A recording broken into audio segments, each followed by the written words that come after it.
Non ce l'ha fatta ed è morto all'ospedale di Vicenza, dove era ricoverato in gravi condizioni, l'ex campione di ciclismo Dario Sonda, 31 anni, coinvolto venerdì scorso in un grave incidente stradale a Romano de Zelino.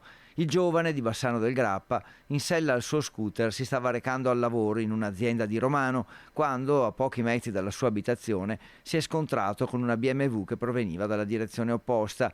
Sbalzato a terra a distanza dalla moto e privo di sensi, è stato immediatamente soccorso e trasportato in ospedale a Vicenza, dove però le sue condizioni erano apparse subito gravissime. A diffondere la notizia è stata l'Unione Ciclisti Trevigiani, per cui Sonda aveva gareggiato come Under 23.